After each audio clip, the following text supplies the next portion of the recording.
This is AE Best Practices, a 12-part series where I break down the 12 fundamental elements needed to become a top AE. This is part 8, proposals and mutual launch plans. Proposals represent a pivotal part in your deal. It's a really key moment where you can either accelerate things and create a really clear plan with your prospects to close, or things can fizzle out and you can lose all momentum. When they're executed well, it leads to a really high likelihood of closing and the ability for you to forecast really accurately. But on the other hand, if you execute them poorly, things can fizzle out, you can lose all control, and you can end up having a deal that close lost. For me, a really key concept to try and keep in mind when I'm at proposal stage is that I'm not pitching to my champion, it is me and my champion pitching the idea to the business together. Before going into any kind of proposal or mutual launch plan, I aim to make sure I've got a really crystal clear understanding of the decision process and the decision criteria of the company that I'm speaking with. And I aim to be as thorough as possible in this process with the aim of leaving no stone unturned. So the first thing to think about is actually when to move a deal to proposal stage. For me, the main things I'm thinking about are having a really strong MedPick score. So using that as a sales framework to guide me to say, hey, have I got any gaps? Is there anything that I need to really understand before I start to put formal proposals on the table? And the second key thing is to make sure that you do have a champion and a true champion, someone that's obviously on your side, but also willing and able to influence the decisions within the company that you're trying to sell to. Once I reach that stage and I'm confident that a proposal is a good thing to present in that moment, on the proposal review call, before I actually show anything, what I'll always ask before I screen share will be, hey, so before we dive into this, I really want to make sure I've got a good understanding. So should everything work in the proposal? Should you like everything from a conceptual perspective, obviously commercially? And what will be the process of actually taking this internally and getting it to the point where it's full thumbs up, green light, 100% we're moving forward together as partners? I should already have a bit of an understanding of these things initially, but at this point, I'm really being thorough and making sure I'm then using probing questions if anything is unclear from the answer that I get from the prospect. The aim being that before I've even shown anything, we've already decided what the plan of action is off the back of the call. And I find doing it before showing the pricing works nicely because they're keen to actually get into the proposal so they can see the commercials.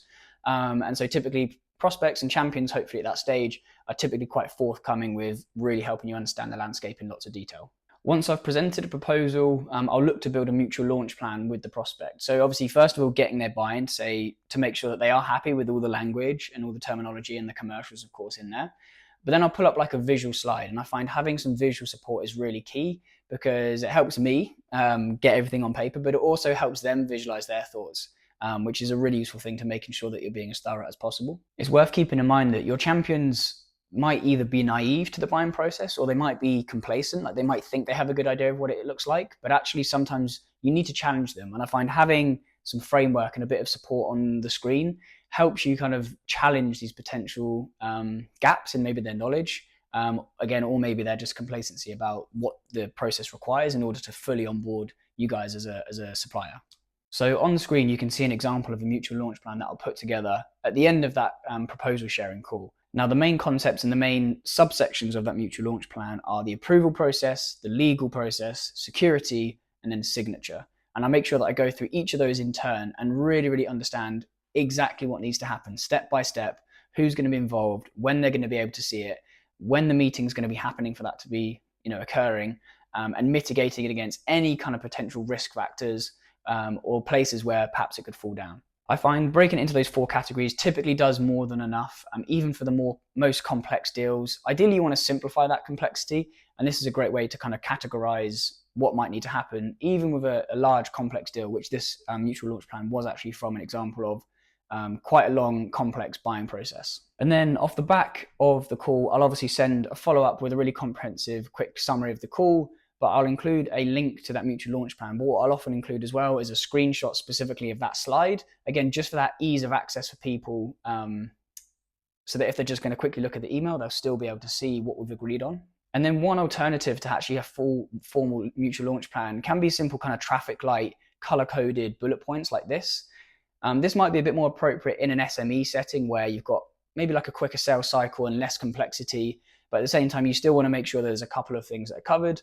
And so instead of building like a full mutual launch plan, I'll just map out bullet point X, Y, Z, and then use the green, amber, red color coding to say, yes, we've done this, we're working on this, and we're yet to start on that. And it's, again, a nice, quick, easy visual way for people to understand what's been done and what still needs doing. So in summary, I always aim to make sure that when I'm presenting proposals, it's me and my champion pitching together to their business and never me trying to sell to the champion at that point.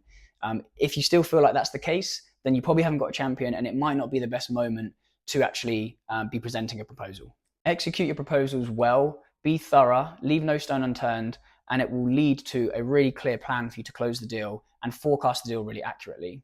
Feel free to connect with me on LinkedIn for part 9, which is going to be having calls with 4 or more people.